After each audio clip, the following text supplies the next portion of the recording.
ಪ್ರತಿಯೊಬ್ಬ ತಂದೆ ತಾಯಿ ಮಕ್ಕಳ ಖುಷಿಯಲ್ಲಿ ಅಲ್ವಾ ಎಲ್ಲಿಲ್ಲದ ಸಂತೋಷ ಸಿಗುವುದು. ಅದೇ ರೀತಿಯಾಗಿ ನನ್ನ ಮಗಳ ಬರ್ತ್ಡೇ ಅನ್ನು ಕೂಡ ಸ್ವೀಟ್ ಅಂಡ್ ಶಾರ್ಟ್ ಅಲ್ಲಿ ಮಾಡಿದ್ದೇನೆ, ಕೊನೆಯವರೆಗೂ ನೋಡಿ.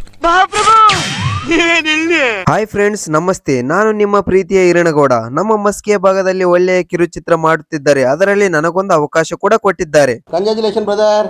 ನನ್ನದೊಂದು ಸಣ್ಣ ಪಾತ್ರ ಇತ್ತು. ಪಾತ್ರದ ಶೂಟಿಂಗ್ ಅನ್ನು ಮುಗಿಸಿಕೊಂಡು ಮುದ್ವಲ್ ಕ್ರಾಸ್ ನಲ್ಲಿರುವ ಸಂಗು ಟೀ ಶಾಪ್ ನಲ್ಲಿ ನಮ್ಮ ಕಿರುಚಿತ್ರದ ತಂಡ ಎಲ್ಲರೂ ಸೇರಿ ಟೀ ಕುಡಿದು ನಮ್ಮ ನಡೆ ಮಸ್ಕಿ ಕಡೆ ಅಂತ ಹೇಳಿ ಕೇಕ್ ತರಕ್ಕೆ ಹೊಂಟಿದೀವಿ. ಮಸ್ಕಿಯ ಬೇಕರಿನಲ್ಲಿ ಬರ್ತ್ಡೇಗೆ ಏನು ಬೇಕು ಎಲ್ಲನ ತಗೊಂಡು, ಹಾಗೆ ನನ್ನ ಮಗಳು ಅಪ್ಪ ನನ್ನ ಫ್ರೆಂಡ್ ಜಾಸ್ತಿ ಬರ್ತಾರೆ, 2 ಕೇಕ್ ತಗೊಂಡು ಬಾ ಅಂತ ಹೇಳಿದ್ಲು. ಅದಕ್ಕೆ 2 ಕೇಕ್ ನ ತಗೊಂಡು ನಾನು ಮತ್ತು ಅನ್ನ ಬೇಕರಿಯಿಂದ ಜಾಗ ಖಾಲಿ ಮಾಡಿ ನಿಮ್ಮನ್ನ ತಡೆದಿರುವವರು ಯಾರು? ಅದಕ್ಕೆ ರಂಗನನ್ನ ಮುದ್ವಲ್ ಕ್ರಾಸ್ ವರೆಗೆ ಬಂದು ಅಣ್ಣನನ್ನು ಡ್ರಾಪ್ ಮಾಡಿ ಅಣ್ಣನಿಗೆ ಧನ್ಯವಾದಗಳು ಹೇಳಿ ಮನೆ ಕಡೆ ನಾನು ಹೋದೆ.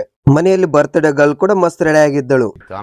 ಆಮೇಲೆ ರಂಗನನ್ನ ನನ್ನ ಎಲ್ಲ ಗೆಳೆಯರು ಕೂಡ ಬರ್ತ್ಡೇ ಸೆಲೆಬ್ರೇಷನ್ ಗೆ ಬಂದ್ರು. ಹಾಗೆ ಪುಟ್ಟ ಪುಟಾಣಿಗಳು ಕೂಡ ಬಂದ್ರು. ಎಲ್ಲರೂ ಬಂದರ ಅಂತ ಹೇಳ್ಬಿಟ್ಟು ಕ್ಯಾಂಡಲ್ ಹಚ್ಚುವುದರ ಮೂಲಕ ಕೇಕ್ ಕಟ್ ಮಾಡಿದ್ವಿ. ಗ್ಯಾಪ್ ಅಲ್ಲಿ ಮಾಮ ಪಟಾಸ್ ಹೊಡೆದು ನನ್ನ ಮಗನು ಕೂಡ ಅಳಿಸ್ಬಿಟ್ಟ. ನೀನು ಸಾಮಾನ್ಯದೋನಲ್ಲಣ್ಣ. ವೇದಶ್ರೀ ಮಗಳೇ, ನಮ್ಮ ಬದುಕಿನ ಖುಷಿ ನೀನು, ನಮ್ಮ ತಾಯಿಯ ಪ್ರತಿರೂಪ ನೀನು, ನಮ್ಮ ಮನೆಯ ಮಹಾಲಕ್ಷ್ಮಿ ನೀನು, ನಮ್ಮ ಪ್ರೀತಿಯ ಪುಟ್ಟ ಕಂದಮ್ಮ ನೀನು. ಅಪ್ಪನ ಕನಸು ಮಗಳು, ಅಮ್ಮನ ಹೆಮ್ಮೆಯ ಮಗಳು, ಮಗಳೇ ಮನೆಯ ದೀಪ.